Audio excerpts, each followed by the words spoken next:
Private কারের পাশ থেকে দেখবেন যে স্যার 2টা টাকা দেন, কিছু খাই নাই, হায় রে ছিঁড়া কাপড়, মলিন চেহারা, ভাঙ্গা একটা থালা হাতে নিয়ে স্যার 5টা টাকা দেন।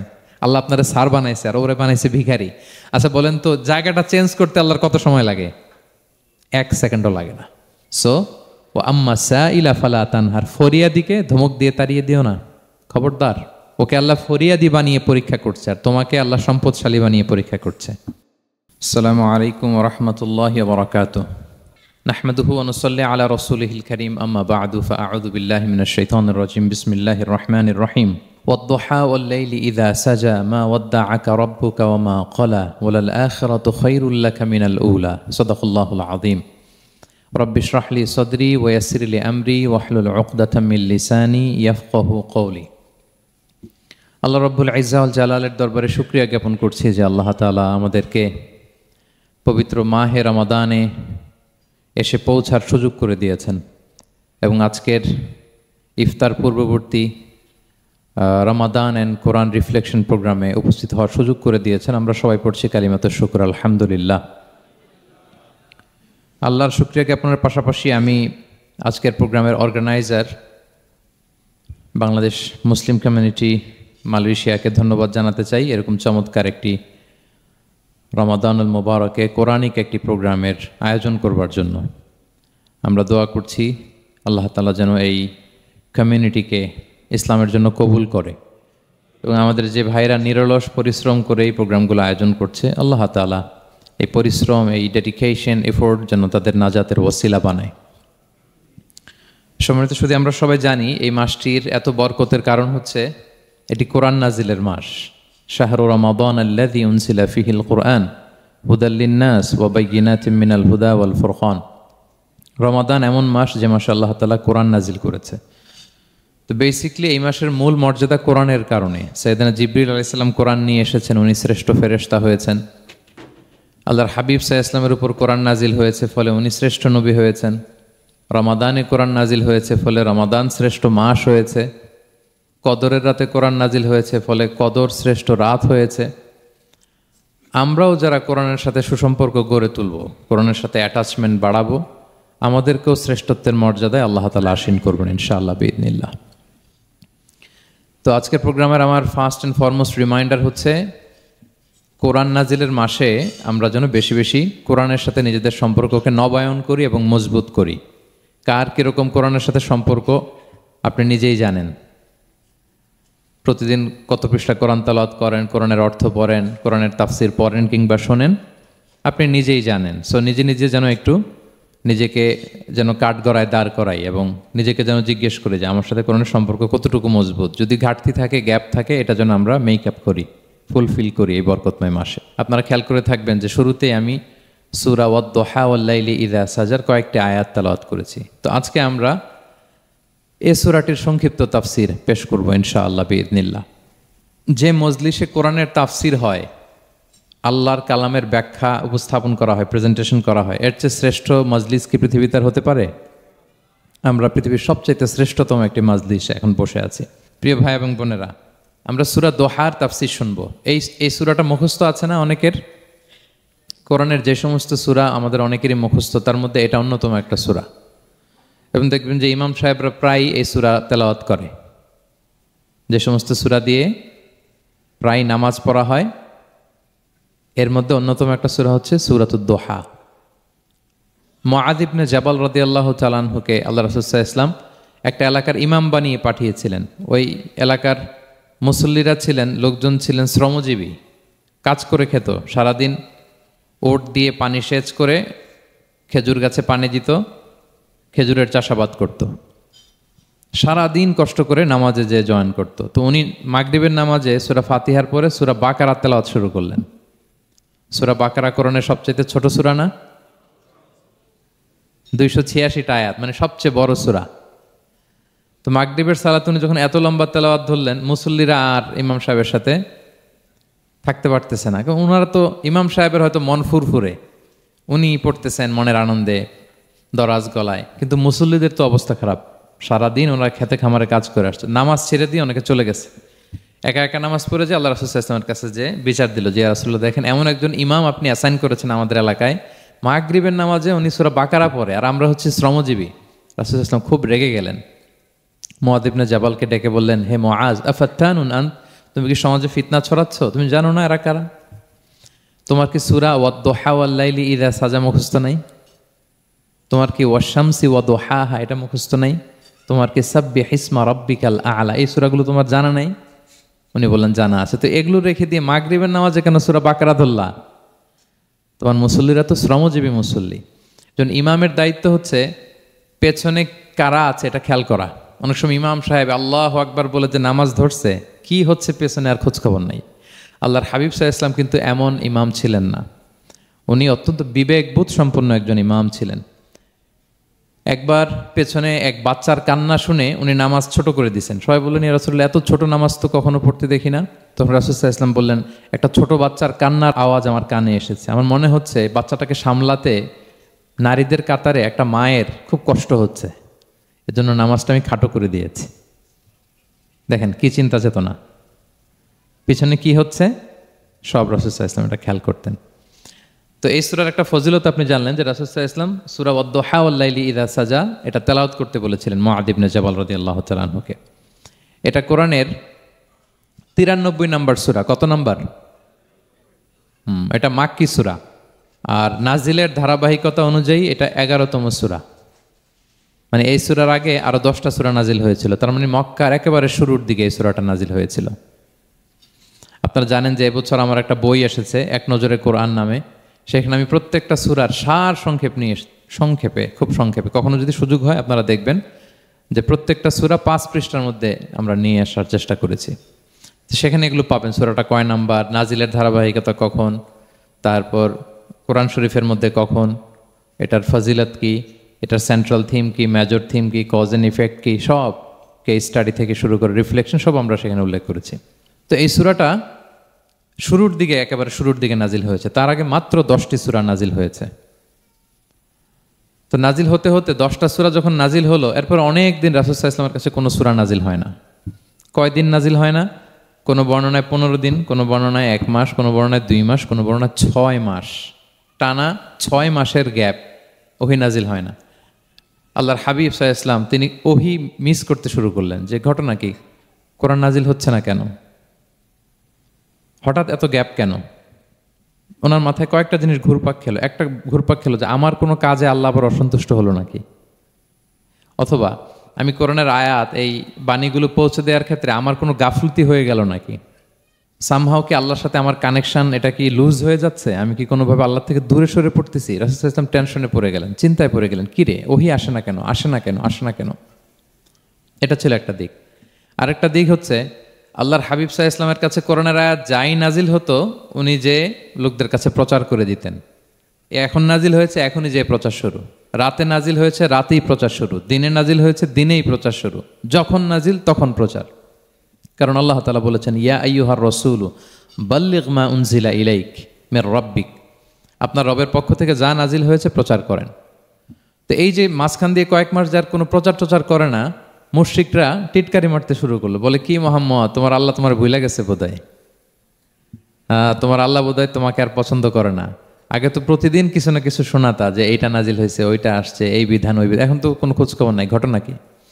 আল্লাহর হাবিব সাল্লাল্লাহু আলাইহি ওয়াসাল্লামের চাচি উম্মে জামিল, আবুল হাবির স্ত্রী, সে আরো খারাপ কথা বললো। সে বলল, ইন্না শাইতানাকা কদ তারাকাক, তোমার কাছে যে একটা শয়তান আসতো এখন বোধহয় আর আসে না মুহাম্মদ, নাউযুবিল্লাহি মিন যালিক। এটা দিয়ে জিবরিল আলাইহিস সালামকে বুঝিয়েছেন। জিবরিল এসে কি কি যেন বলে, কই এখন তো কিছু বলো না।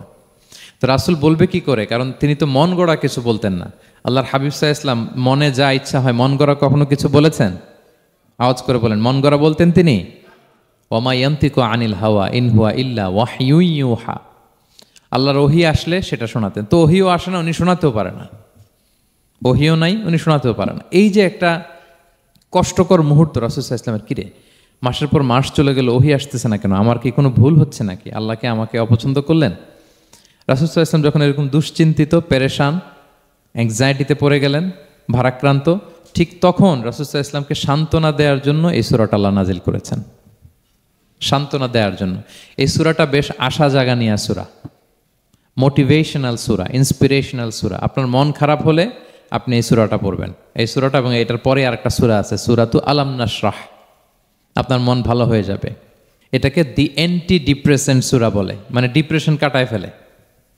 আমাদের এরকম অনেক সময় হয় না যে হতাশ, দেয়ালে পিঠ ঠেকে গেছে, কোনো বের হওয়ার রাস্তা নাই, কই যাব, কোথাও সফলতা নাই, সবাই আমাকে ভুল বুঝতেছে, এরকম মাঝে মাঝে হয় না আমাদের? আমাদের সবার লাইফে আপস অ্যান্ড ডাউনস আছে। আপনি যখন ভারাক্রান্ত হবেন, কষ্টে থাকবেন, এই সূরাটা পড়বেন, দেখবেন যে আপনার ডিপ্রেশন দূর হয়ে গেছে। তো আল্লাহর হাবিব সাল্লাল্লাহু আলাইহি ওয়াসাল্লাম যখন এরকম ভারাক্রান্ত ছিলেন, চিন্তিত ছিলেন, তখন আল্লাহর হাবিব সাল্লাল্লাহু আলাইহি ওয়াসাল্লামকে চিন্তামুক্ত করবার জন্য আল্লাহ তাআলা এই চমৎকার সূরাটি নাজিল করেছেন।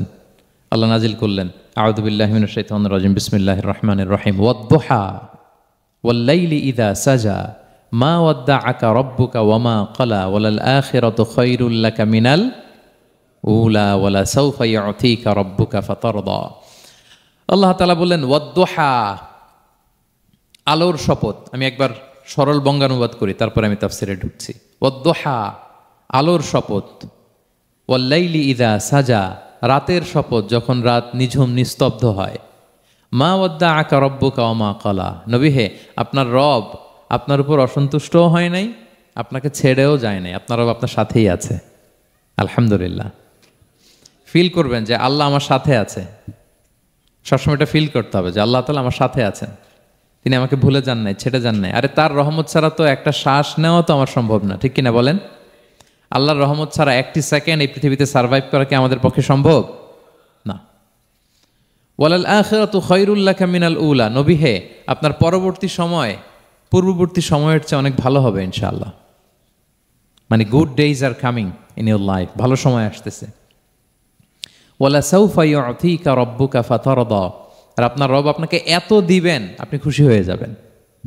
আপনার রব আপনাকে এত দিবেন আপনি নিয়ে কুলাতে পারবেন না। আলাম ইয়াজিদিকা ইয়াতীমান ফাআওয়া, নবী আপনি কি ইয়াতীম ছিলেন না? তিনি কি আপনাকে আশ্রয় দেননি?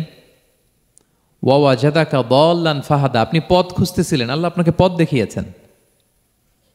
ওয়া ওয়াজাদাকা আইলান ফাআগনা, আপনি নিঃস্ব রিক্ত হস্ত ছিলেন, আল্লাহ তাআলা আপনাকে ধনী বানিয়েছেন।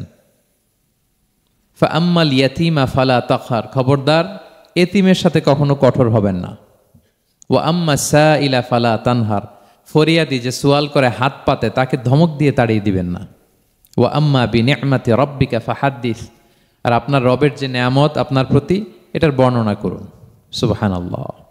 এই হচ্ছে সরল অনুবাদ সূরাতুদ দুহার। এবার আসুন আমরা এটার তাফসিরে ঢুকি। আল্লাহ তাআলা প্রথমে দুইটা শপথ করলেন, কসম করলেন, দুইটা ওথ। আমরা যদি সংক্ষেপে ভাগ করি তাহলে 11 আয়াত বিশিষ্ট এই সূরাতে প্রথম 2 আয়াতে দুইটা শপথ আছে, তারপরের 3টা আয়াতে রাসূল সাল্লাল্লাহু আলাইহি ওয়াসাল্লামকে 3টা কনফার্মেশন দেওয়া হয়েছে, সুসংবাদ দেওয়া হয়েছে। এরপরের 3টা আয়াতে আল্লাহর হাবিব সাল্লাল্লাহু আলাইহি ওয়াসাল্লামের অতীতে আল্লাহ কি নেয়ামত দিয়েছেন সেটার একটা রিমাইন্ডার দেওয়া হয়েছে। আর সবশেষে 3টা ওয়ার্ক প্ল্যান দেওয়া হয়েছে, কর্মসূচি, সেগমেন্ট। আপনি এক নজরে কোরআন এগুলো পাবেন, এরকম সেগমেন্ট আকারে আমরা ভাগ করেছি। আই রিপিট, আমি আবারও বলছি, সূরা দোহার 11 আয়াত বিশিষ্ট এই সূরার প্রথম 2 আয়াতে 2টি শপথ, তারপরের 3 আয়াতে 3টি সুসংবাদ, তারপরের 3 আয়াতে অতীতে যে রাসূলকে নেয়ামত দেওয়া হয়েছিল সেটা স্মরণ করিয়ে দেওয়া, আর শেষ 3 আয়াতে 3টা ওয়ার্ক প্ল্যান, কর্মসূচি, রাসূল সাল্লাল্লাহু আলাইহি ওয়াসাল্লাম কী করবেন। ক্লিয়ার হয়ে গেছে না সূরাটা? আসুন এবার তাফসিরে ঢুকি। আল্লাহ তাআলা বললেন ওয়াদ-দুহা, নবী আলোর শপথ। আলো, দোহা মানে আলো। আমার সাথে আওয়াজ করে বলুন, দোহা মানে কি? আলো, সকালের আলো, প্রভাতের সূর্য কিরণ। দিনের প্রথম অংশে একটা সানশাইন থাকে না, খুব চমৎকার লাগে 9টা 10টার দিকে, হ্যাঁ, সানশাইন। এই সকালের সানশাইনটাকে আরবিতে বলে দোহা। এই জন্য এই সময় আল্লাহর হাবিব সাল্লাল্লাহু আলাইহি ওয়াসাল্লাম নামাজ পড়তেন, এটাকে বলে সলাতুদ দোহা, মানে দোহার নামাজ। এটাকে বলে সলাতুদ দোহা, দোহার নামাজ। তো দেখেন রাসূল সাল্লাল্লাহু আলাইহি ওয়াসাল্লামের মন ভালো করবার জন্য প্রথমে আল্লাহর ওয়ার্ডিংটা দেখেন, আল্লাহ তাআলা কেমন চমৎকার শব্দ চয়েস করেন। প্রথমে আল্লাহ বললেন আলো। আলো বললেই তো মনটা ভালো হয়ে যায়, কি বলেন? এই আলো মানে আশার আলো, সম্ভাবনার আলো, প্রশান্তির আলো। ওয়াদ-দুহা, আলোর শপথ। মানে নবী আপনি হতাশ হবেন না, হাল ছাড়বেন না, ভরসা রাখুন। আপনি ঘর থেকে বের হন, দেখুন কি চমৎকার আলো। It's a beautiful day out there, জান, হোয়াট এ নাইস সানশাইন। কি চমৎকার উজ্জ্বল প্রভাতের সূর্য কিরণ, এত চমৎকার জলজলে সানশাইনিং এনভায়রনমেন্টে আপনার মন খারাপ হয় কি করে? ওয়াদ-দুহা, দোহার শপথ মানে প্রভাতের সূর্য কিরণের শপথ। আবার বললেন ওয়াল-লাইলি ইযা সাজা, রাতের শপথ, যখন সে রাত নিঝুম হয়, গভীর হয়, নিস্তব্ধ হয়, দুইটা শপথ, আলোর শপথ আর রাতের অন্ধকারের শপথ। আলোর শপথ বলে বেসিকলি আল্লাহ তাআলা ওহির আগমনকে বুঝিয়েছেন, আর রাতের শপথ বলে আল্লাহ তাআলা বেসিকলি ওহির অনুপস্থিতিকে বুঝিয়েছেন। মানে রাত দিন দুইটাই যেমনি লাগে, আল্লাহ তাআলা বোঝাতে চাইলেন নবী আপনি টেনশন করবেন না, আমি উইথ ইউ, আমি আপনার সাথে আছি। ওহি আসা না আসা দুইটাই গুরুত্বপূর্ণ। রেগুলার যদি ওহি আসে, এটা রিসিভ করতে আপনার কষ্ট হয়ে যাবে। আল্লাহর পক্ষ থেকে আসমানি কিতাবের যে ওহি, এটা সাধারণ কোনো কথা না। ইন্না সানুলকি আলাইকা কওলান সাকিলা, এটা খুব ভারী, হেভি ওয়েট। এটা পাহাড়ে নাজিল করলে, লাউ আনজালনা হাযাল কুরআনা আলা জাবাল লারাআইতাহু খাশিআম মুতাসাদ্দিআম মিন খাশিয়াতিল্লাহ, এটা মাউন্ট এভারেস্টের উপর নাজিল করলে পাহাড় ভেঙে খান খান হয়ে যেত। শীতের রাতে কোরআন নাজিল হলে রাসূল সাল্লাল্লাহু আলাইহি ওয়াসাল্লাম ঘেমে একাকার হয়ে যেতেন, কপাল বেয়ে টপ টপ করে ঘাম পড়তে ওহি রিসিভ করতে যেয়ে। তিনি ওটের উপরে করে মরুভূমিতে চড়ছেন, ওহি নাজিল হলে ওটের বুক মাটিতে মিশে যেত। এক সাহাবার মাথায়, পায়ের মধ্যে মাথা রেখে রাসূল সাল্লাল্লাহু আলাইহি ওয়াসাল্লাম শুয়েছিলেন, তখন ওহি নাজিল হলো। সাহাবা বলছেন ওহির ভারে মনে হচ্ছে যে আমার পায়ের হাড্ডিটাই ফেটে যাবে। তার মানে এটা খুব ভারী বাণী, খুবই ভারী, এটা সাধারণ কোনো কালাম না। তো এই যে রাসূল সাল্লাল্লাহু আলাইহি ওয়াসাল্লামের কাছে যে ওহি নাজিল হচ্ছিল, এটা যদি রেগুলার নাজিল হয়, এটা রিসিভ করা রাসূল সাল্লাল্লাহু আলাইহি ওয়াসাল্লামের জন্য সহজ হবে না, কঠিন হয়ে যাবে। রেগুলার ওহি নাজিল হলে এটার যে পাওয়ার, প্রেশার, রাসূল সাল্লাল্লাহু আলাইহি ওয়াসাল্লামের স্নায়ু এটা বরদাস্ত করতে পারবে না। তো আল্লাহ বোঝাতে চাইলেন নবী, আমি কাফির রাজা বলে আপনাকে আমি ভুলে গেছি, কখনো না, নেভার এভার। বরং আপনার যাতে একটু রেস্ট হয়, আরাম হয়, আপনাকে একটু কমফোর্ট দেওয়ার জন্য আমি সাময়িকভাবে ইচ্ছে করে ওহিটা বন্ধ রেখেছি। সুবহানাল্লাহ পড়বেন না? আপনার যাতে একটু কমফোর্ট হয়, আপনার যেন একটু আরাম হয়, ওহি রিসিভ করে করে যেন আপনি অভ্যস্ত হতে পারেন, এজন্য আমি ইচ্ছা করে আপনাকে একটু আরাম দেওয়ার জন্য ওহি বন্ধ রেখেছি। সারাদিন যদি, মানে দিনের 24 ঘন্টায় যদি সূর্য থাকে, ভাল লাগবে? আচ্ছা বলেন, 6 মাস টানা সূর্য ভাল লাগবে আপনার? রোদের গরমে আমরা অস্থির হয়ে যাব। তো 12 ঘন্টা সূর্যের আলোর পরে যেমনি রাতের দরকার আছে, আল্লাহ বোঝাতে চাইলেন ওহি নাজিল হওয়ার পাশাপাশি মাঝে মাঝে ওহি ব্রেক দেওয়ার দরকার আছে, ওহি বন্ধ থাকার দরকার আছে। ফলে আপনি হ্যাবিচুয়েটেড হবেন, ওহি রিসিভ করা না করা এটা আপনার জন্য ইজি হয়ে যাবে। যখন আপনি আপনার জন্য ওকে হয়ে যাবে, তখন আমি লাগাতার ওহি নাজিল করব। তাহলে ওরা যে বলে আমি আপনাকে ভুলে গিয়েছি, না, আমি আপনাকে ভুলি নাই, বরং আপনার আরামের জন্য খানিকটা সময় আপনাকে বিশ্রামের সুযোগ করে দেওয়ার জন্য আমি আল্লাহ ওহি বন্ধ রেখেছি। সুবহানাল্লাহ। তার মানে আল্লাহ তাআলা নবীকে ভুলেন নাই বা নবী সাল্লাল্লাহু আলাইহি ওয়াসাল্লামের উপর অসন্তুষ্ট হন নাই, ইচ্ছে করে আল্লাহ তাআলা কিছুদিন ওহি বন্ধ রেখেছেন। প্রতিদিন সূর্য থাকলে যেমনি ভাল লাগে না, মানে 24 ঘন্টা, এজন্য 12 ঘন্টা সূর্য দিয়ে আল্লাহ 12 ঘন্টা রাত দিয়েছেন, আমাদের আরামের, বিশ্রামের, ঘুমের আয়োজন করেছেন। ঠিক তেমনি রেগুলার ওহি রিসিভ করলে রাসূল সাল্লাল্লাহু আলাইহি ওয়াসাল্লামের জন্য কষ্ট হয়ে যাবে, এজন্য ইচ্ছে করে আল্লাহ গ্যাপ দিয়েছেন। আল্লাহর হাবিব সাল্লাল্লাহু আলাইহি ওয়াসাল্লামের উপর আল্লাহ অসন্তুষ্ট হননি। এটাই আল্লাহ তাআলা বললেন যে ওয়াদ-দুহা ওয়াল-লাইলি ইযা সাজা, প্রভাতের সূর্য কিরণের শপথ, রাতের নিঝুম নিস্তব্ধ পরিবেশের শপথ। মা ওয়াদ্দাআকা রাব্বুকা ওয়া মা ক্বালা, আপনার রব আপনারে ভুলেও যায় নাই, আপনারে ছেড়েও যায় নাই, আপনার উপর নাখোশও হয় নাই। সুবহানাল্লাহ। আপনার রব আপনার সাথেই আছে, এটা সবসময় ফিল করবেন যে আমার রব আমার সাথে আছে। এটা ফিল করলে আপনার মধ্যে যে সাহস আসবে, আপনি কল্পনাই করতে পারবেন না যে এত এনার্জি আপনার ভিতরে আসলো কি করে। আপনারা খেয়াল করেছেন, বছর খানিক আগে ভারতবর্ষের আমাদের এক বোনের সামনে কিছু সন্ত্রাসী, ওরা জয় শ্রীরাম জয় শ্রীরাম বলতেছিল, মনে আছে? কিন্তু আমার ওই বোন মুস্কান কি বলছিল বলেন তো? তার এক আল্লাহু আকবারে from north to south, from east to west, the entire globe প্রকম্পিত হয়েছে। আমরা সবাই পড়েছি আল্লাহু আকবার, সবাই আমরা কি পড়েছি? আল্লাহু আকবার। কারণ সে ফিল করেছে যে আল্লাহ আমার সাথে আছে। মনকে তুমি বুঝিয়ে বলো আল্লাহ আছেন আমার সাথে, এটা ফিল করতে হবে। আল্লাহর হাবিব সাল্লাল্লাহু আলাইহি ওয়াসাল্লামকে আল্লাহ তাআলা এইটাই অ্যাসিউরেন্স দিলেন, কনফার্মেশন দিলেন যে মা ওয়াদ্দাআকা রাব্বুকা ওয়া মা ক্বালা, আপনার রব আপনাকে ভুলে যায় নাই, আপনার রব আপনার প্রতি অসন্তুষ্ট হয় নাই। আমি ইচ্ছা করে ওহিটা বন্ধ রেখেছি যাতে আপনার আরাম হয়। সুবহানাল্লাহ। আল্লাহর হাবিব সাল্লাল্লাহু আলাইহি ওয়াসাল্লামের প্রতি আল্লাহ তাআলা কতটা টেক কেয়ার করতেন দেখেন। রেগুলার ওহি নাজিল হলে রাসূল সাল্লাল্লাহু আলাইহি ওয়াসাল্লামের কষ্ট হয়ে যাবে, এজন্য তিনি কিছুদিন ওহি বন্ধ রেখে রাসূল সাল্লাল্লাহু আলাইহি ওয়াসাল্লামকে বিশ্রামের ব্যবস্থা করে দিয়েছেন। তাহলে প্রথম 3টা আয়াত ক্লিয়ার না সবার কাছে?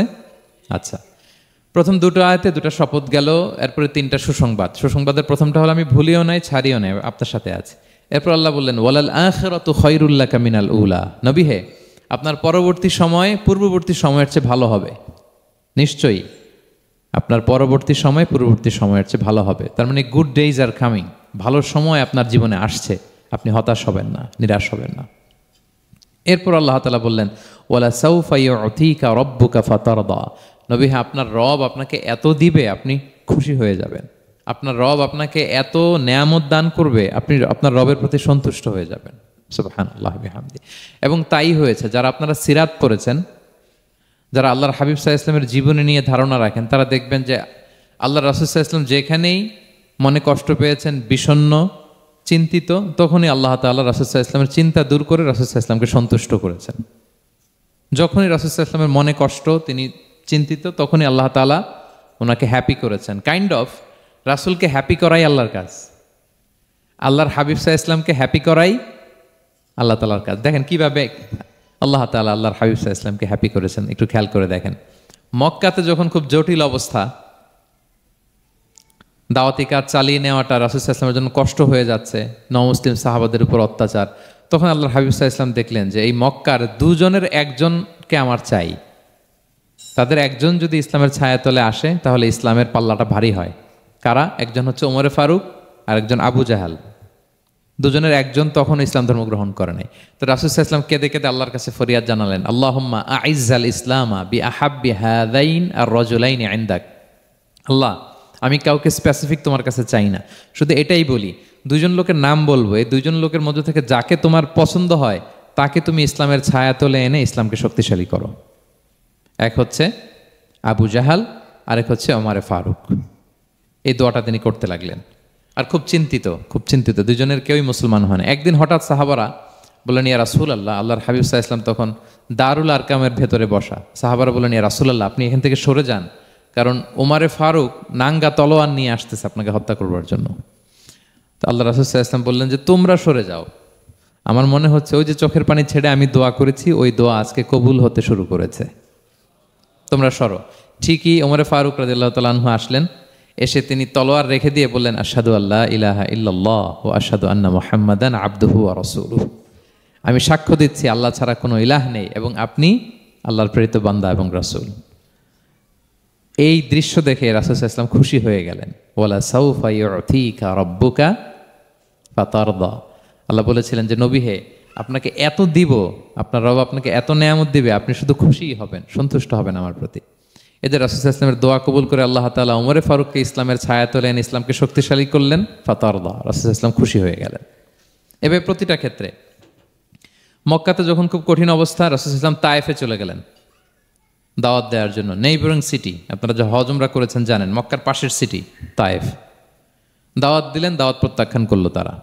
শুধু তাই না, ফিজিক্যালি হ্যারেস করা হলো আল্লাহর হাবিব সাল্লাল্লাহু আলাইহি সাল্লামকে। রাসূল সাল্লাল্লাহু আলাইহি ওয়াসাল্লামের জামা ধরে, গা ধরে টানা হেঁচড়া করা হলো, পাথর মারা হলো, তিনি রক্তাক্ত হলেন। হামালাতুল জিবাল, পাহাড় রক্ষী ফেরেশতারা বলল, ইয়া রাসূলুল্লাহ, আপনি যদি আদেশ দেন তায়েফের দুই দিকের পাহাড় দিয়ে এমন চাপা দিব, পুরো তায়েফের জনপদ একেবারে ভ্যানিশ হয়ে যাবে।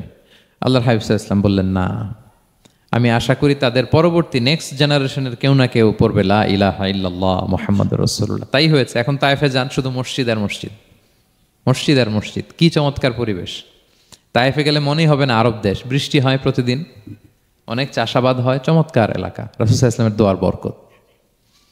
তো তায়েফবাসী দাওয়াত প্রত্যাখ্যান করলো। রাসূল সাল্লাল্লাহু আলাইহি ওয়াসাল্লাম গায়ের রক্ত পরিষ্কার করে নাখলা নামক খেজুরের বাগানে যায়েদ রাদিয়াল্লাহু তাআলা আনহুকে ফজরের নামাজ পড়তেছিলেন।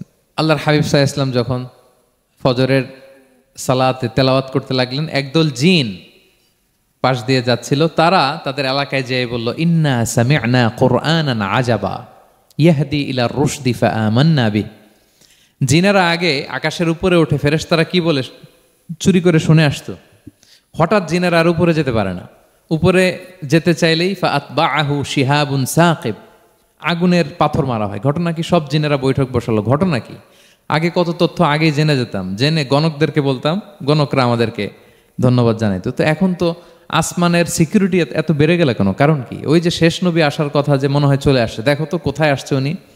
খুঁজতে খুঁজতে খুঁজতে একদল ওই দিন ফজরের সময় আল্লাহর হাবিব সাল্লাল্লাহু আলাইহি ওয়াসাল্লাম রক্তাক্ত হয়ে ফজরের সালাত যখন পড়তেছেন, ওই কোরআন তেলাওয়াত শুনে তারা এলাকায় যে বলল যে ইন্না সামি'না কুরআনান আজাব, এক আজীব কোরআন শুনে আসছি, ইয়াহদি ইলা রুশদি, এই কোরআন মানুষকে হেদায়েতের পথে নিয়ে যায়, ফা আমান্না বি, আমরা ঈমান এনে ফেললাম। সুবহানাল্লাহ পড়েন। তো রাসূল সাল্লাল্লাহু আলাইহি ওয়াসাল্লাম তো এটা জানেন না। আল্লাহ তাআলা জিবরাইল মারফত জানালেন যে হে নবী, আপনি এসেছিলেন ম্যানকাইন্ডকে দাওয়াত দিতে তায়েফের, তারা দাওয়াত গ্রহণ করে নাই, ম্যানকাইন্ড রিজেক্ট করেছে। কিন্তু আরেকটা জাতি আছে যাদেরকে আপনি দেখেন না, তাদেরকে বলে জিন কাইন্ড, মানে জিন জাতি। পুরো জিন জাতি কালিমা পড়ে মুসলমান হয়ে গিয়েছে নবী। বলা সাউফা ইউতিকা রাব্বুকা ফাতারদা, নবী আপনার রব আপনাকে এত নেয়ামত দিবেন আপনি খুশি হয়ে যাবেন। নবী সাল্লাল্লাহু আলাইহি ওয়াসাল্লাম ওইখানে আবার খুশি হয়ে গেলেন, রক্তাক্ত, ইনজুর্ড। কিন্তু যখন শুনলেন মানুষ জাতি তারা ঈমান আনে নাই, কিন্তু জিন জাতি তারা ঈমান এনেছে, আল্লাহর হাবিব সাল্লাল্লাহু আলাইহি ওয়াসাল্লাম আবার আনন্দিত হলেন। তাহলে আল্লাহর হাবিব সাল্লাল্লাহু আলাইহি সাল্লামকে আনন্দিত করাই হচ্ছে আল্লাহর কাজ, খুশি রাখাই হচ্ছে আল্লাহর কাজ। সুবহানাল্লাহি বিহামদি। আল্লাহর হাবিব সাল্লাল্লাহু আলাইহি ওয়াসাল্লামের বয়স যখন 50 বছর, ওনার কাছের দুজন আত্মীয় মারা গেল। ওনার প্রিয়তমা স্ত্রী খাদিজা রাদিয়াল্লাহু তাআলা আনহা ইন্তেকাল করলেন, ওনার প্রিয় চাচা আবু তালেব ইন্তেকাল করলেন। দুজনই শেল্টার দিত, একজন ঘরে একজন বাইরে। আবু তালেবের কারণে কেউ রাসূল সাল্লাল্লাহু আলাইহি ওয়াসাল্লামের গায়ে হাত তোলার সাহস পায় নাই। তো উনি যখন ইন্তেকাল করলেন, রাসূল সাল্লাল্লাহু আলাইহি ওয়াসাল্লাম বিপদে পড়ে গেলেন। সারাদিন কাফেরদের বকা ঝকা গালি খেয়ে ঘরে যখন আসতেন, খাদিজা রাদিয়াল্লাহু তাআলা আনহার কথা শুনলে ওনার হৃদয়টা প্রশান্ত হয়ে যেত। তো বাইরের চাচাও নাই, ভেতরের স্ত্রীও নাই, দুজনই মারা গেলেন ওই বছর। ওই বছরকে বলা হয় আমুল হুজন, মানে দুশ্চিন্তার বছর। এত ভারাক্রান্ত আল্লাহর হাবিব সাল্লাল্লাহু আলাইহি ওয়াসাল্লাম হলেন, চিন্তিত হলেন, মনটা ভেঙে খান খান। আল্লাহ তাআলা কিন্তু ঠিকই বোঝেন যে তার হাবিবকে কখন হ্যাপি করতে হবে। আল্লাহ তাআলা তখন সাইয়েদনা জিবরাইল আলাইহিস সালামকে পাঠালেন যে যাও, আমার বন্ধুকে আর পৃথিবীতে থাকার দরকার নাই, আমার বন্ধুকে ঊর্ধ্ব জগতের নৈশ ভ্রমণের ইনভাইটেশন দিয়ে আসো, মানে মেরাজের ইনভাইটেশন দিয়ে আসো। পড়েন সুবহানাল্লাহ। সুবহানাল্লাযী আসরা বিআবদিহি লাইলাম মিনাল মাসজিদিল হারামি ইলাল মাসজিদিল আকসা, মসজিদে হারাম থেকে মসজিদুল আকসায়, তারপরে উপরে সুম্মা দানা ফাতাদাল্লা ফাকানা কাবা কাউসাইনি আও আদনা। আল্লাহর আরশে চড়ে গেলেন, জান্নাত জাহান্নাম দেখিয়ে, নতুন কিছু গিফট দিয়ে, তার পেয়ারা হাবিবের মন ভালো করে এরপরে আবার দুনিয়ায় পাঠালেন। ওয়ালা সাউফা ইউতিকা রাব্বুকা ফাতারদা, নবী হে আপনাকে এত নেয়ামত দিব আপনি শুধু খুশি হবেন আর সন্তুষ্ট হবেন। সুবহানাল্লাহ। এবার বুঝতে পারতেছেন কিভাবে আল্লাহর হাবিবকে আল্লাহ তাআলা খুশি করেছেন। মক্কায় আর থাকতে পারতেছেন না, এমন অবস্থা যে কোনো সময় আল্লাহর হাবিব সাল্লাল্লাহু আলাইহি ওয়াসাল্লামকে হত্যা করা হবে। আল্লাহ তাআলা আল্লাহর হাবিবের জন্য নতুন জায়গার ব্যবস্থা করে দিলেন, তওবা কিংবা তাইবা, যেটাকে আমরা মদিনা বলি। তিনি মদিনায় গেলেন, আবার রাসূল সাল্লাল্লাহু আলাইহি ওয়াসাল্লামের হৃদয় প্রশান্ত হলো। কিন্তু মদিনায় যে তিনি কাবাকে মিস করতে আরম্ভ করলেন। আল্লাহর হাবিব সাল্লাল্লাহু আলাইহি ওয়াসাল্লাম নবী হওয়ার পরে টানা 14 বছর কিবলা ছিল কিন্তু বাইতুল মাকদিস। কিন্তু মক্কায় যখন তিনি ইবাদত করতেন, তিনি বাইতুল মাকদিসের দিকেই হয়েই নামাজ পড়তেন, কিন্তু সামনে কাবাটারে রাখতেন। কথা বুঝতে পেরেছেন? মক্কায় যখন তিনি নামাজ পড়তেন 13 বছর, কেবলা যেহেতু বাইতুল মাকদিস, বাইতুল মাকদিসের দিকেই হয়ে নামাজ পড়তেন, কিন্তু মাঝখানে রাখতেন কোনটারে? কাবাকে। তাহলে কেমন যেন কাবাই তার সামনে। আচ্ছা, কিন্তু মদিনায় যখন গেলেন এখন তো আর সুযোগ নাই, কাবা একদিকে, বাইতুল মাকদিস আরেক দিকে, এখন কাবাকে আর সামনে রাখা যাচ্ছে না, মিস করতে লাগলেন কাবাকে। আর প্রত্যেক নামাজের পরে আকাশের দিকে তাকায় থাকেন, ইস আল্লাহ যদি আয়াত নাজিল করে আমার জন্মস্থান যে মক্কা, আমার পূর্বপুরুষ ইব্রাহিম আলাইহিস সালামের যে ওই কাবার দিকে যদি ক্যাবলাটা ঘুরাই দিত কতই না ভালো হতো। আল্লাহ বলেন যে আপনি যে কদ নারা তাকাল্লুবা ওয়াজহিকা ফিস সামা, নবী আপনি যে আকাশের উপর চেহারা উঠিয়ে মনে মনে কি চান আমি তো বুঝি। আল্লাহর হাবিব সাল্লাল্লাহু আলাইহি ওয়াসাল্লামকে খুশি করার জন্য আল্লাহ আয়াত নাজিল করলেন, ফাওয়াল্লি ওয়াজহাকা শাতরাল মাসজিদিল হারাম। নবী হ্যাঁ, আপনাকে খুশি করার জন্য নতুন বিধান নাজিল করলাম, এখন থেকে ফ্রম রাইট নাও আপনি যখনই নামাজ পড়বেন এখন থেকে কাবামুখী হয়ে আপনি সালাত আদায় করবেন। তাহউইলুল কিবলা, কিবলা পরিবর্তন হয়ে গেল। সুবহানাল্লাহ বিহামদি।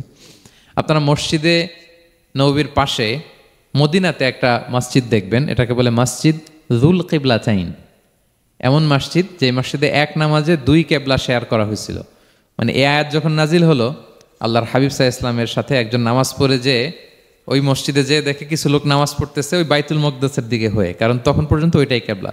তিনি নামাজরত অবস্থায় এদেরকে বললেন যে তোমরা তো জানো না এইমাত্র আয়াত নাজিল হয়েছে, কিবলা কিন্তু আর ওই দিক নাই, ডাইরেকশন চেঞ্জ, এদিকে হয়ে যাও। তো ইমাম সহ মুসল্লি সব ঘুরে নামাজের মধ্যে ওইদিকে হয়ে গেছে। তাহলে একই নামাজে 2টা কিবলা শেয়ার করা হয়েছে, ফলে তখন থেকে মসজিদের নাম হয়ে গেছে মসজিদ যুল কিবলাতাইন, 2 কিবলাওয়ালা মসজিদ। তাহলে দেখেন আল্লাহর হাবিব সাল্লাল্লাহু আলাইহি ওয়াসাল্লামকে খুশি করার জন্য আল্লাহ তাআলা কিবলা চেঞ্জ করে দিছে। সুবহানাল্লাহ বলতে পারলেন না? এভাবে যখনই আল্লাহর হাবিব সাল্লাল্লাহু আলাইহি ওয়াসাল্লাম বিষণ্ণ, চিন্তিত, মন খারাপ, ওনার মন ভালো করার দায়িত্ব নিয়েছে কে? জিব্রাইল এসে শোনাতে লাগলো আগের জামানায় কেউ 500 বছর 700 বছর হায়াত পেয়েছে। বনি ইসরায়েলের অনেক মুজাহিদ 1000 বছর জেহাদ করেছে। কয় হাজার বছর? জেহাদি করছে 1000 বছর। আমরা হায়াত পাই কয় বছর? আমাদের হায়াত কয় বছর অন অ্যান অ্যাভারেজ? 60-70। আল্লাহর হাবিব সাল্লাল্লাহু আলাইহি ওয়াসাল্লাম এটাই বলেছেন যে আমার উম্মতি মা বাইনা 60 ইলা 70, আমাদের গড় আয়ু 60 থেকে 70। ও আকল্লুহুম মা ইয়াজুযু যালিক, আর সামান্য অল্প সংখ্যকই মানুষ এটাকে ক্রস করতে পারে। এই কথা শুনে যে আগের উম্মত 1000 বছর জেহাদ করছে, এটা শুনে রাসূল সাল্লাল্লাহু আলাইহি ওয়াসাল্লাম আবার কাঁদতে আরম্ভ করলেন, হায় রে আমার গুনাহগার উম্মতের কি হবে? আমার উম্মত তো 60-70ই শেষ, আমার উম্মতের কি হবে? আবার চিন্তিত, আবার কান্নাকাটি। তখন আল্লাহ তাআলা নাজিল করলেন, ইন্না আনসালনাহু ফি লাইলাতিল কদর ওমা আদরাকা মা লাইলাতুল কদর লাইলাতুল কদরি খায়রুম মিন আলফি শাহর। নবী আপনি কাঁদবেন না, ওদেরকে হায়াত দিছি বেশি, কদর দেই নাই। আপনার উম্মতকে হায়াত কম দিছি, কিন্তু আপনার উম্মতের জন্য আমি লাইলাতুল কদর রেখে দিয়েছি। এক কদরের রাতে আবাদত করলে খায়রুম মিন আলফি শাহর, 1000 মাস আবাদত করলে যে পরিমাণ সওয়াব, অতটুকু না, খায়ের এর চেয়ে বেশি সওয়াব আল্লাহ তাআলা আপনার উম্মতের আমলনামায় দিয়ে দিবেন। আবার আল্লাহর হাবিব সাল্লাল্লাহু আলাইহি ওয়াসাল্লাম মন ভালো হয়ে গেল। ওয়ালা সাউফা ইউতিকা রাব্বুকা, সবাই বলেন ওয়ালা সাউফা ইউতিকা রাব্বুকা ফাতারদা। নবী হে এত দিব, আপনি শুধু হ্যাপি হবেন, হ্যাপি। এরপরে বদরের যুদ্ধে বিজয় দান করলেন, মক্কা বিজয় দান করলেন, তাবুক যুদ্ধে বিজয় দান করলেন। সব শেষে জান্নাতে ওনার জন্য স্পেশাল একটা জায়গা থাকবে, ওই জায়গায় কেউ বসতে পারবে না। জায়গাটার নাম মাকামে মাহমুদ। ওমিনাল লাইলি ফাতাহাজ্জাদ বিহি নাফিলাতাল লাকা আসা আন ইয়াবআসাকা রাব্বুকা মাকামাম মাহমুদা।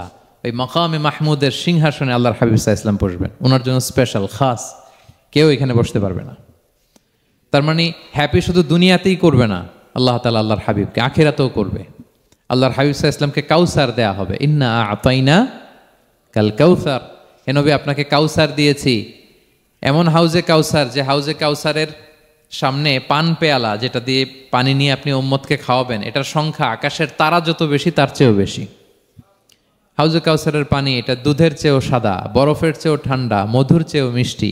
এক ঢোক যে খাবে চিরকালের জন্য তার গলা থেকে তৃষ্ণা মিটে যাবে। He will never ever be thirsty again. একবার খাইছে তো শেষ। পেতে চান সেটা আল্লাহর হাবিবের কাছ থেকে? আমরা পেতে চাই কি চাই না বলেন? ইন্না আতাইনা কাল কাউসার। নবী আপনাকে আমি কাউসার দিয়েছি।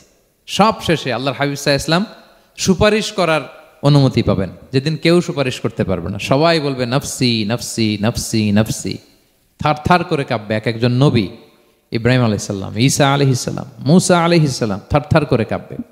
আর আল্লাহর হাবিব সাল্লাল্লাহু আলাইহি ওয়াসাল্লাম ওই মাকামে মাহমুদে সিংহাসন ফেলে দিয়ে সেজদায় শুধু কাঁদতে থাকবে, আর সেজদার মধ্যে বলবে উম্মতি উম্মতি উম্মতি উম্মতি।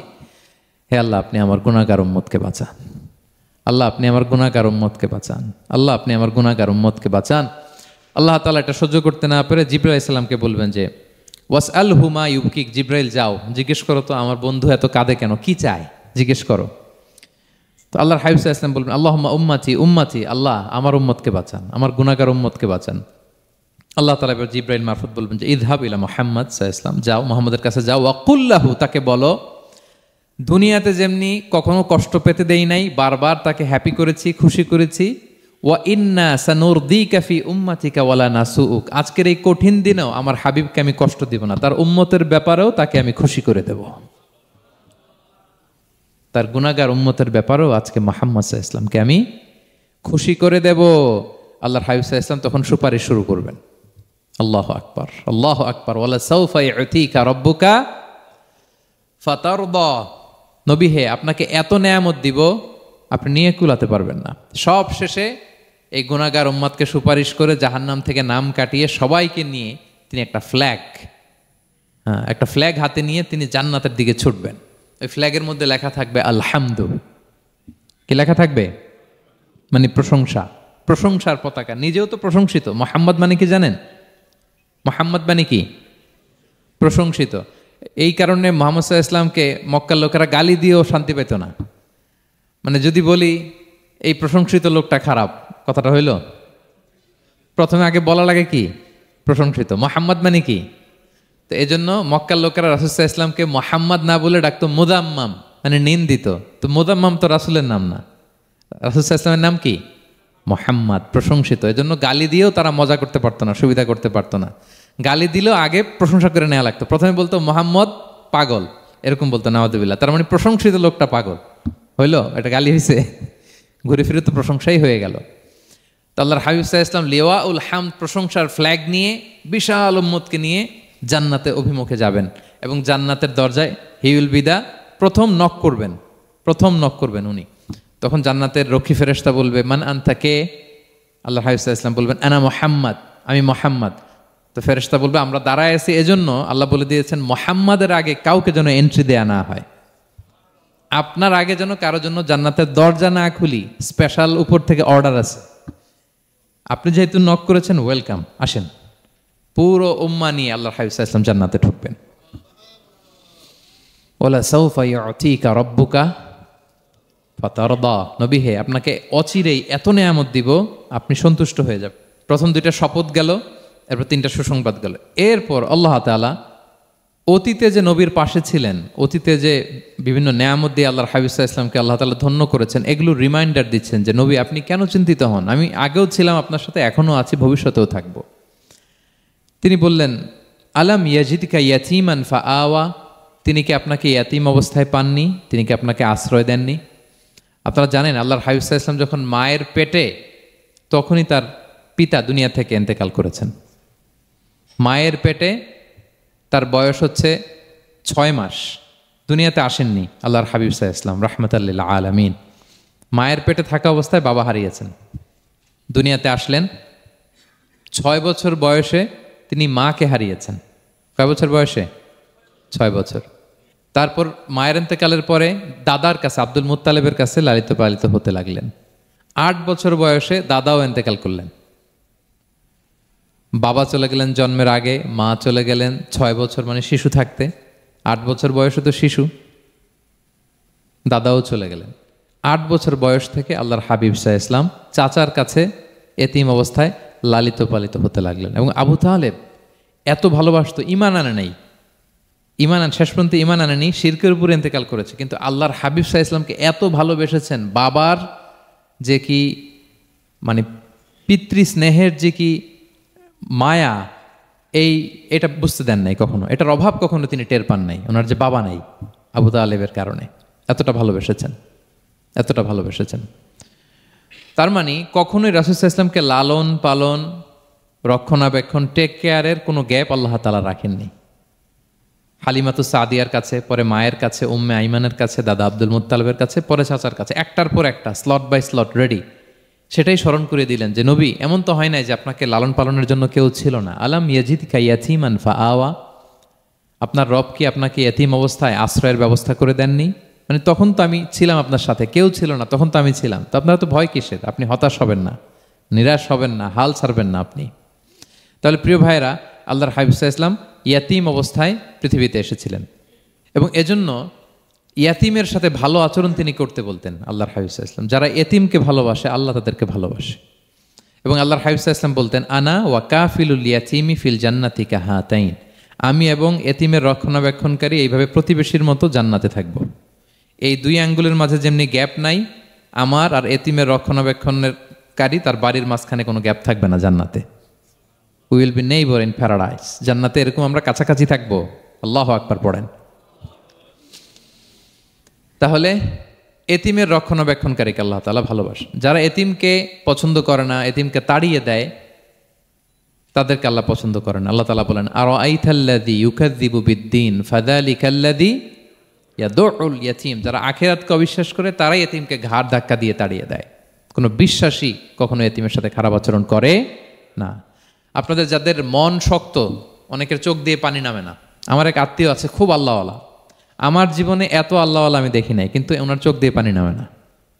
বারবার এসে আমারে বলে যে মিজান কি করবো বলো, তুমি একটু মোনাজাত ধরো। আমার মনে আছে আমি ওনাকে নিয়ে মোনাজাত ধরতাম, তো ওনার কান্না আসে না চোখ দিয়ে। এত আল্লাহওয়ালা, খুব ভালো মানুষ, কিন্তু চোখ দিয়ে পানি নামে না। এটা অনেকের হয়, নানা কারণে হয়। তো আল্লাহর হাবিব সাল্লাল্লাহু আলাইহি ওয়াসাল্লাম বলেছেন কারো যদি চোখ দিয়ে পানি না নামে বা হৃদয় নরম না হয়, তারা যেন এতিমের মাথায় হাত বুলিয়ে দেয়। এক সাহাবী এসে বললেন, ইয়া রাসূলুল্লাহ, আমার হৃদয়টা বড় শক্ত, হৃদয় নরম হয় না। রাসূল সাল্লাল্লাহু আলাইহি ওয়াসাল্লাম বললেন, তাই? আচ্ছা, আতুহিব্বু আন ইয়ালিনা কলবুক, তুমি কি চাও তোমার হৃদয় নরম হোক, ওয়া তুদরাকা হাজাতুক, এবং তোমার আশা পূরণ হোক? তিনি বললেন, হ্যাঁ। তখন রাসূল সাল্লাল্লাহু আলাইহি ওয়াসাল্লাম বললেন, ইরহামিল ইয়াতীম, এতিমের উপর রহম করো। ওয়ামসা আলা রাসি, এতিমের মাথায় হাত বুলিয়ে দাও। ওয়া আতইমহু মিন তুআমিক, তোমার খাবার এতিমকে খাওয়াও। তালিনু কলবুক, তোমার অন্তর নরম হবে। তুদরাকা হাজাতুক, তোমার ইচ্ছা পূরণ হবে। তাহলে হৃদয় যদি শক্ত থাকে, কার মাথায় হাত বুলাবেন? বুলাইছেন কখনো? হ্যাঁ, বুলিয়েছেন? খুঁজে খুঁজে হাত বুলাবেন। বাংলাদেশে তো অনেক অরফেনেজ আছে, অনাথ আশ্রম, ওখানে যাবেন। সুযোগ হলে একদিন যে একটু লাঞ্চ করলেন ওদের সাথে বসে, ডিনার করলেন, একসাথে খেলেন, ওদের মাথায় হাত বুলিয়ে দিলেন, সাধ্যমতো কিছু উপহার হাতে তুলে দিলেন, আপনার ইচ্ছা পূরণ হবে আর আপনার হৃদয় নরম হবে ইনশাআল্লাহ। আর এতিমকে আদর করা মানে নবী সাল্লাল্লাহু আলাইহি ওয়াসাল্লামের প্রতি ভালোবাসা দেখানো, কারণ আমার নবী এতিম হয়ে বড় হয়েছেন। এতিমের প্রতি ভালোবাসা প্রকারান্তরে নবী সাল্লাল্লাহু আলাইহি ওয়াসাল্লামের প্রতি ভালোবাসা দেখানো হয়, কারণ আমার নবী এতিম হয়ে বড় হয়েছেন। সুবহানাল্লাহ। কিন্তু তার বিপরীতে আমরা সমাজে কি দেখি? এতিমের মাথায় হাত বুলানো তো দূরের কথা, এতিমের সম্পদও খেয়ে ফেলে অনেকে। হ্যাঁ, এরকম আছে না? এতিমের সম্পদ দেদারসে গিলতেছে। কি যে আমাদের চিন্তাধারা! দেখবেন যে লোকটা এতিমের সম্পদ গিলে, ওরা রোজা অবস্থায় এক ঢোক পানি গিলাতে পারবেন কিনা দেখেন। যে বলেন একটু পানি খান তো, যে খাবে না, কেন? হারাম। তো ওই হারাম কিন্তু গিলতেছে ইচ্ছা মতো। রোজা অবস্থায় এক ফোঁটা আপনি পানি গিলাতে পারবেন না, এরে কেন? হারাম। কিন্তু ওইদিকে ভাতিজার সম্পদ গিলতেছে দেদারসে। আল্লাহ বলেন, এটা ভাতিজার সম্পদ না, এটা তুমি জাহান্নামের আগুন পেটে ঢুকাচ্ছ। জাহান্নামের আগুন। ইন্নাল্লাযীনা ইয়াকুলুনা আমওয়ালাল ইয়াতামা যুলমান ইন্নামা ইয়াকুলুনা ফি বুতুনিহিম নারা ওয়া সায়াসলাউনা সাঈরা। যারা এতিমের সম্পদ খায়, এটা সম্পদ না, এটা জাহান্নামের আগুন তুমি পেটে ঢুকাচ্ছ। সো এতিমের প্রতি যেন আমরা নমনীয় হই, তাদের মাথায় হাত বুলাই, তাদের জন্য খরচ করি, তাদের প্রতি যেন আমরা দয়াদ্র হই, কারণ আমার নবী এতিম অবস্থায় বড় হয়েছেন। তাহলে নবী সাল্লাল্লাহু আলাইহি ওয়াসাল্লামকে এটা স্মরণ করে দিলেন, নবী আপনি তো এতিম ছিলেন, আমি তো আপনাকে রক্ষণাবেক্ষণের ব্যবস্থা করছি। আর কি করেছি? ওয়াজাদাকা দাল্লান ফাহাদা, নবী আপনাকে আমি এমন অবস্থায় পেয়েছি, আপনি পথ খুঁজতেছিলেন, আমি আপনাকে পথ দেখিয়েছি। You are searching the right path and I guided you to the right sense of direction. আপনি পথ খুঁজতেছিলেন, আমি পথ দেখাইছি। এখানে দল্লানের অর্থ পথভ্রষ্ট করা যাবে না। ওয়াজাদাকা দল্লান, হে নবী আপনাকে আমি পথভ্রষ্ট পেয়েছি, পরে পথ দেখাইছি, এরকম বলা যাবে না। এটা আল্লাহর হাবিব সাল্লাল্লাহু আলাইহি ওয়াসাল্লামের ক্ষেত্রে প্রযোজ্য নয়। অনেক বাংলা তাফসীর অর্থে আমি দেখেছি পথ হারা, নবী আপনাকে আমি পথ হারা পেয়েছি, পথ দেখেছি, এটাও খুব একটা সুন্দর না। সবচেয়ে সুন্দর হচ্ছে নবী আপনি পথ খুঁজতেছিলেন, সত্যের অনুসন্ধানী ছিলেন। অনেক সময় দেখবেন অনেক পথিক যেতে যেতে এমন এক জায়গায় যায়, দেখে 3 রাস্তা কিন্তু কোনো সাইনবোর্ড নাই। পুরাতন রাস্তাগুলোতে এরকম অনেক সময় হতো না আমাদের, 3 দিকে রাস্তা, কোনো সাইনবোর্ড নেই, তো যাবো কই? এটা বুঝালেন যে নবী আপনি পথ খুঁজতেছিলেন, আমি আপনাকে দেখিয়েছি, হে নবী এটাই সিরাতুল মুস্তাকিমের পথ। ওয়াজাদাকা দাল্লান ফাহাদা, আপনি পথ খুঁজতেছিলেন, আমি আপনাকে পথ দেখিয়েছি। তো ছোটবেলায় সাথে ছিলাম, পথ খুঁজতেছিলেন, পথ দেখালাম, আমি আপনার ভুললাম কোথায়? কাফিরদের কথায় মন খারাপ করেন কেন যে তারা বলে আমি আপনাকে ভুলেছি, ছেড়েছি? নো, নেভার এভার, আমি আপনার সাথেই আছি। তারপর আল্লাহ তাআলা বললেন, ওয়াজাদাকা আইলান ফাআগনা, তিনি আপনাকে রিক্ত হস্ত, নিঃস্ব পেয়েছেন, সম্পদহীন অবস্থায় পেয়েছেন, পরে সম্পদশালী করেছেন। সুবহানাল্লাহ। আল্লাহর হাবিব সাল্লাল্লাহু আলাইহি ওয়াসাল্লাম শুরুতে সম্পদের অত যোগান ছিল না, পরে খাদিজা রাদিয়াল্লাহু তাআলা আনহার সাথে যখন বিয়ে হলো, আল্লাহ তাআলা সম্পদের কষ্ট দূর করলেন, কারণ খাদিজা রাদিয়াল্লাহু তাআলা আনহা অনেক বড় ব্যবসায়ী ছিলেন। বিয়ের আগে পার্টনারশিপে বিজনেস ছিল রাসূল সাল্লাল্লাহু আলাইহি ওয়াসাল্লামের সাথে। আল্লাহর হাবিব সাল্লাল্লাহু আলাইহি ওয়াসাল্লাম শ্রম দিয়েছেন, খাদিজা রাদিয়াল্লাহু তাআলা আনহার ইনভেস্টমেন্ট ছিল। তো ওই শ্রমে খাদিজা রাদিয়াল্লাহু তাআলা আনহার এক বান্ধবী, তিনি এমন প্রশংসা করলেন এসে আল্লাহর হাবিব সাল্লাল্লাহু আলাইহি ওয়াসাল্লামের ব্যাপারে যে এমন লোক আমি দেখি নাই, ওনার কথা বার্তা, চলন, কথন, ডিলিং সব আলাদা। পুরো কাফেলার মধ্যে উনি একরকম, পুরো কাফেলা আরেক রকম। এই কথা শুনে তো খাদিজা রাদিয়াল্লাহু তাআলা আনহা আকৃষ্ট হলেন যে এরকম একজন সৎ লোকই তো আমার চাই। প্রস্তাব দেয়া হলো, চাচাদের কাছে বিয়ে হয়ে গেল। এবং বিয়ের পরে খাদিজা রাদিয়াল্লাহু তাআলা আনহা নারীদের মধ্যে সর্বপ্রথম শাহাদা বাক্য পড়ে মুসলমান হয়েছিলেন। নিজের সব সম্পদ আল্লাহর হাবিব সাল্লাল্লাহু আলাইহি ওয়াসাল্লামের পায়ের সামনে এনে দিয়ে দিলেন, ইয়া রাসূলুল্লাহ আমার সম্পদ মানে আপনার সম্পদ, ইসলামের জন্য যত মনে চায় আপনি খরচ করেন। ওয়াজাদাকা আইলান ফাআগনা, আপনাকে আল্লাহ নিঃস্ব পেয়েছেন, সম্পদের ব্যবস্থা করে দিলেন। পরবর্তীতে মদিনায় যে খায়বার যুদ্ধের পরে অনেক সম্পদের ব্যবস্থা আল্লাহ তাআলা করে দিয়েছিলেন। তাহলে ছোটবেলায় ইয়াতিম ছিলেন, আল্লাহ টেক কেয়ার করলেন। পথ খুঁজতেছিলেন, আল্লাহ পথ দেখায় দিলেন। আর্থিক সমস্যা ছিল, এটাও আল্লাহ দূর করে দিলেন। এবার আল্লাহ তাআলা বিষ্ণু ঈসা ইসলামকে 3টা ওয়ার্ক প্ল্যান দিবেন, কর্মসূচি। 1 নম্বর কর্মসূচি হচ্ছে আম্মাল ইয়াতীমা ফালা তাকহার, নবী খবরদার এতিমের সাথে কখনো কঠোর আচরণ করবেন না। 1 নম্বর কর্মসূচি, কারণ আপনিই তো এতিম ছিলেন। এতিমের দুঃখ আপনি না বুঝলে বুঝবে কে? এতিমের সাথে কখনো কঠোর হবেন না। আল্লাহর হাবিব সাল্লাল্লাহু আলাইহি ওয়াসাল্লাম কখনো এতিমের সাথে কঠোর হন না। এতিম তো দূর কি বাত, কারোর সাথে তিনি কঠোর হন না। ওনার কাছে চাইলে উনি না বলতে পারতেন না। নো, নাই, দিব না, এটা বলতে জানতেন না। নো ওনার ডিকশনারিতে ছিল না, চাইলেই দিতেন। একবার আল্লাহর হাবিব সাল্লাল্লাহু আলাইহি ওয়াসাল্লামের কাছে একটা জামা, কয়টা? আপনার জামা কয়টা? আমার জামা কয়টা? জুব্বা তখন কয়টা ছিল? মাত্র একটা। এক ফরিয়াদি এসে বলে, ইয়া রাসূলুল্লাহ আতিনি কামিসান, আমার একটা জামা দেন, আমার জামা নাই। নবী সাল্লাল্লাহু আলাইহি ওয়াসাল্লামের জামা কয়টা তখন? ওনার কাছে চাইলে উনি না বলতে পারতেন, খুলে দিয়ে দিছেন, নাও। এখন ওনার জামা আছে কয়টা?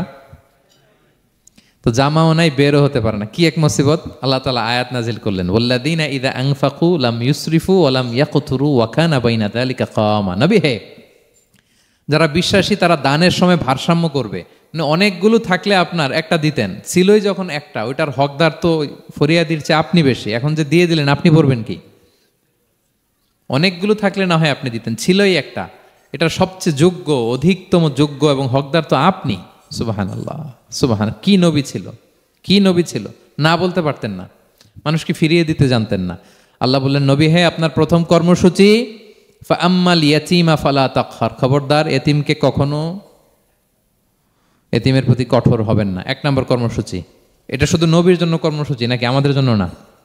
হ্যাঁ, সবার জন্য। এতিমদের সাথে যেন আমরা রূঢ় ভাষী না হই, তাদের সাথে যেন রূঢ় আচরণ না করি। 2 নাম্বার, ও আম্মা সাইলা ফালা তানহার, ফরিয়াদিকে ধমক দিবেন না, হাত পাতলে ধমক দিবেন না। আমরা অনেক সময় ধমক দেই, আপনারা দেন কখনো? না, আমরা দিতে পারবো না, ধমক দিতে নিষেধ করেছেন আল্লাহ তাআলা। আম্মা সাইলা ফালা তানহার, যদি না থাকে বুঝিয়ে বলেন যে এখন পারতেছি না, কিন্তু ধমক দিবেন না কখনো।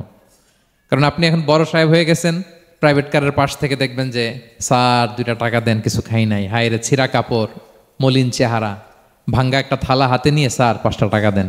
আল্লাহ আপনারে স্যার বানাইছে আর ওরে বানাইছে ভিখারি। আচ্ছা বলেন তো, জায়গাটা চেঞ্জ করতে আল্লাহর কত সময় লাগে?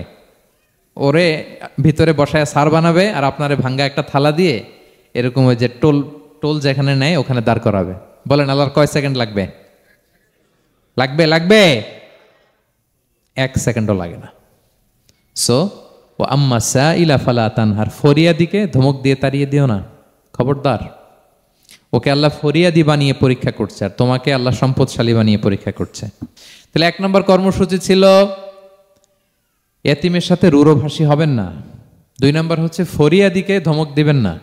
3 নম্বর, ও আম্মা বিনিআমাতি রাব্বিকা ফাহাদ্দিস, আল্লাহ তাআলা আপনাকে যে নেয়ামত দিয়েছে এই নেয়ামতের আপনি কি করেন?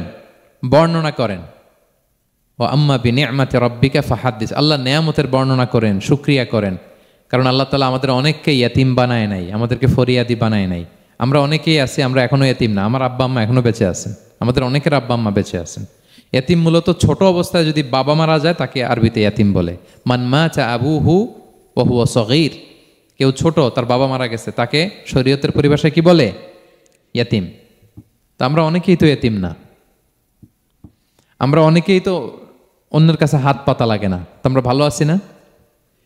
আমাদের দেখবেন যে প্রায় হিসাবটা হচ্ছে আমার কি নাই, আমাদের হিসাবটা কি? কি নাই, কি যে আছে এটার হিসাব করে কুলানোও যাবে না, ঠিক কিনা বলেন? ঠিক যেই মুহূর্তে এখানে বসে আমরা এই চমৎকার ইফতারি নিয়ে বসে আছি, ঠিক একই মুহূর্তে দেখবেন যে হসপিটালের আইসিইউতে শুয়ে শুয়ে কাতরাচ্ছে অনেকে। ঠিক এই মুহূর্তে কিডনি ডায়ালিসিস চলতেছে, দেখছেন? কিডনি পেশেন্ট এদিকে ছিদ্র করে ব্লাড সব বের হয়ে রিফাইনিং হয়ে আরেক দিক দিয়ে ঢুকে, ওর চিৎকার শুনলে। বার্ন ইউনিটে গেছেন কখনো? আগুনে পোড়া রুগী, আপনার তো অনেক কিছু নাই, আমার এটা নাই ওইটা নেই, আল্লাহ এটা দিল না, এটা নিয়ে আসেন। আপনি বার্ন ইউনিটে একদিন যায়েন, তাহলে বুঝবেন যে আল্লাহ আপনার কত শান্তিতে রেখেছে। না খেয়ে কয় রাত কাটিয়েছি আমরা, বলেন তো? কত লোক বাড়ি ভাড়া পরিশোধ করতে পারে না, ঋণের বোঝায় জর্জরিত, দুরারোগ্য ব্যাধিতে আক্রান্ত, ক্যান্সারের লাস্ট স্টেজে, তাদের সাথে একটু দেখা করেন। ফোর্থ স্টেজে চলে আসছে ক্যান্সার পেশেন্ট, তার চেহারা, তার খাবার, তার চলাফেরা, কিভাবে তার প্রতিটা সেকেন্ড কাটে, একটু দেখে আসবেন, তাইলে বুঝবেন যে কত আল্লাহর দেয়া নেয়ামতের সাগরে হাবুডুবু খাই আমরা। এজন্য আল্লাহ বলেছেন 3 নম্বর কর্মসূচি হচ্ছে ওয়া আম্মা বিনি'মাতি রাব্বিকা ফাহাদ্দিস, আল্লাহর নেয়ামতের শুকরগুজার হও। আল্লাহ যে নেয়ামত দিয়েছে এই নেয়ামত তুমি বর্ণনা করো। অনেকে আছে আল্লাহর নেয়ামত দিলে ওটা প্রকাশ করতে চায় না, এটা আল্লাহ পছন্দ করে না। মানে আপনি যদি অনেক সম্পদশালী হন, আপনি সুন্দর পরিচ্ছন্ন জামা পরবেন, মানুষকে দান করবেন, আপনার বাড়ি ঘর সুন্দর হবে, এটা নিষেধ নয়, এটা ভালো। আপনি আল্লাহর দেয়া নেয়ামত ব্যবহার করতে পারবেন এবং বলতেও পারবেন, কিন্তু শুকরান লা ফখরান, শুকরিয়া স্বরূপ বলবেন, ফখর করে অহংকার করে না। বলতে পারেন আলহামদুলিল্লাহ, আল্লাহ তাআলা আমাকে 4টা ছেলে দান করেছে, 4 জন হাফেজ, আল্লাহ তাআলা আমাকে থাকার মতো একটা ঘর দিয়েছে, একটা বাড়ি দিয়েছে, একটা গাড়ি দিয়েছে, সম্মান নিয়ে সমাজে চলার মতো আল্লাহ তাআলা আমাকে দিয়েছেন। এটা যদি আপনি শুকরিয়া স্বরূপ বলেন, এটাতে সমস্যা নেই, কিন্তু অহংকার নিয়ে বলা যাবে না। ইন্নাল্লাহা ইউহিব্বু আইয়ারা আসারা নি'মাতিহি আলা আবদিহি, আল্লাহ তাআলা যে নেয়ামত তার বান্দাকে দিল ওইটার একটা নমুনা দেখতে আল্লাহ পছন্দ করে। আল্লাহ বানাইছে আপনার বিলিয়নিয়ার, আপনি হচ্ছেন ছেঁড়াপাড়া জামা পরে চলেন, হবে? বানাইছে আল্লাহ তাআলা আপনাকে অনেক সম্পদশালী, আপনার চলা ফেরা কোনো রুচিই নাই, এটা হইল না। আল্লাহ চায় যে তোমার যে নেয়ামত দিছে এটার একটা নমুনা তোমার মধ্যে থাক, এটাও শুকরগুজার হওয়ার একটা আলামত। তাহলে 3 নম্বর কর্মসূচি কি? ওয়া আম্মা বিনি'মাতি রাব্বিকা ফাহাদ্দিস, আল্লাহর নেয়ামতের শুকরগুজার হও, আল্লাহ তাআলা যে নেয়ামত দিয়েছে সেটা বর্ণনা করো। তাহলে প্রিয় ভাইয়েরা, সূরাতুদ দোহা এটা হচ্ছে একটা মোটিভেশনাল সূরা, আশা জাগানিয়া সূরা, অ্যান্টি ডিপ্রেশন বলি আমি এই সূরাটাকে। ডিপ্রেশন থাকলে চলে যাবে, কারণ ওয়ালাল আখিরাতু খায়রুল লাকা মিনাল উলা, হে নবী আপনার পরবর্তী সময় আপনার পূর্ববর্তী সময়ের চেয়ে ভালো। সবসময় আশাবাদী হবেন। সূরা দোহার 1 নম্বর শিক্ষা হচ্ছে বি অপটিমিস্টিক, মানে অপটিমিজম, আশাবাদী হওয়া, নিরাশ হওয়া যাবে না। বিশ্বাসীদের, মুমিন মুসলিমের ডিকশনারিতে হতাশা নিরাশা নাই, আমার ডিকশনারিতে অন্তত নাই, আপনাদের আছে কিনা জানি না। আজকে থেকে বলেন আপনাদের ডিকশনারিতে হতাশা নিরাশা রাখবেন? আমাদের কোনো হতাশা নাই, নিরাশা নাই, কারণ আমরা যে পরিস্থিতিতে থাকি না কেন আমাদের সাথে কে আছেন? লা তাহজান ইন্নাল্লাহা মা'ানা, চিন্তিত হয়েও না, আল্লাহ আমার সাথে আছেন। আল্লাহ আমার সাথে আছেন বললেই দেখবেন মুস্কানের মতো এক তাকবীর আপনার মুখ দিয়ে বেরোচ্ছে, এমন এনার্জি বেরোচ্ছে, গোটা বিশ্ব আপনি জয় করে ফেলবেন তখন। এটাই আমাদের সবচেয়ে বড় পাওয়ার। আমাদের সাথে কে আছে?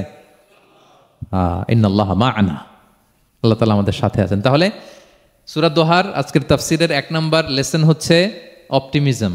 Believer should be optimistic always. বিশ্বাসীরা আশাবাদী হয়, নিরাশ হয় না, হতাশ হয় না, হাল ছাড়ে না। বিশ্বাসীরা ভরসা রাখে এক মহান সত্তার উপর। আওয়াজ করে বলেন তো তিনি কে? আল্লাহর উপর ভরসা রাখে, আমরা নিরাশ হই না। 2 নাম্বার শিক্ষা হচ্ছে গ্রেটফুলনেস, কৃতজ্ঞতা। আপনার জীবনে অনেক কিছু আছে, নাই নাই বলবেন না, শুধু কমপ্লেইন করবেন না। অনেকে দেখবেন শুধু অভিযোগ, এটা নাই ওইটা নাই, এই পাইলাম না, ওর আছে এটা, ওর, আমার সাথে কেন এমন হয়, আমার সাথে শুধু আমার সমস্যা। এগুলো যারা বলে তাদেরকে আল্লাহ নেয়ামত আরো ছিনিয়ে নেয়। বরং যারা অল্প পেয়েও বলে আলহামদুলিল্লাহ, তাদেরকে নেয়ামত দেওয়ার ধারাবাহিকতা আল্লাহ তাআলা অব্যাহত রাখেন। সব অবস্থায় আলহামদুলিল্লাহ, যে কোনো পরিস্থিতিতে, যে কোনো অবস্থায় কি বলবো আমরা? আপনি খেয়াল করে দেখেন না যে আপনার কি কি আছে, কত কিছু যে আপনার আছে, অবাক করা। 3 নাম্বার কাইন্ডনেস। 3 নম্বর লেসন হচ্ছে কাইন্ডনেস, দয়া। আমরা যেন অন্যের প্রতি দয়াশীল হই। আপনি অন্যের প্রতি দয়ালু হলে আপনার প্রতি দয়ালু হবো কে? ওয়াল্লাহু ফি আউনি আবদিহি মা দামাল আবদু ফি আউনি আখি। আল্লাহ ততক্ষণ পর্যন্ত কোনো বান্দার সাহায্যে থাকে যতক্ষণ পর্যন্ত ওই বান্দা তার ভাইয়ের সাহায্যে থাকে। তাহলে বলেন তো, আল্লাহর সাহায্য পাওয়ার প্রথম শর্ত কি? অন্যের জন্য সাহায্যের হাত বাড়িয়ে দেওয়া। তাহলে মনে থাকবে তো? নাকি এতিমকে ধাক্কা দিয়ে বের করে দিবেন? ফরিয়াদিকে ধমক দিবেন একটা? বড় সাহেব তো আপনি, বড় স্যার, খবরদার। তাহলে 1 নম্বর লেসন অপটিমিজম। আমরা হতাশ হব না, হতাশা আমাদের ডায়েরিতে নাই, আমরা আশাবাদী, আমরা আল্লাহর রহম ভরসার ভিখারি, ঠিক কিনা বলেন? 2 নম্বর লেসন হচ্ছে গ্রেটফুলনেস। আমরা সবসময় আল্লাহর প্রতি শুকরগুজার হব, কৃতজ্ঞ হব। আল্লাহর হাবিব সাল্লাল্লাহু আলাইহি ওয়াসাল্লাম বলতেন, আল্লাহুম্মা জাআলনি সাবুরা ওয়া জাআলনি শাকুরা ওয়া জাআলনি ফি আইনি সগীরা ওয়া ফি আয়ুনিন নাসি কাবীরা। আল্লাহ আপনি আমাকে ধৈর্যশীল বান্দা বানান, আপনি আমাকে শুকরগুজার বানান। আল্লাহ আমার চোখে আমাকে ছোট বানান, আল্লাহ গোটা বিশ্বের মানুষের চোখে, জনতার চোখে আমাকে বড় বানান। আওয়াজ করে পড়েন আমিন। এই দোয়াটা বেশি বেশি পড়বেন। আর সব শেষে আমরা যেন কাইন্ড হতে পারি, অন্যের প্রতি দয়ালু হতে পারি।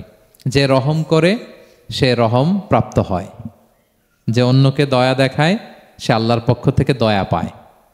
আল্লাহ তাআলা আমাদের সবাইকে কথাগুলো বোঝার ও আমল করার তৌফিক দান করুক। হাযা মা ইনদি ওয়াল ইলমু ইনদাল্লাহি আলাইহি তাওয়াক্কালতু ওয়া ইলাইহি উনীব। আসসালামু আলাইকুম ওয়া রাহমাতুল্লাহি ওয়া বারাকাতুহু।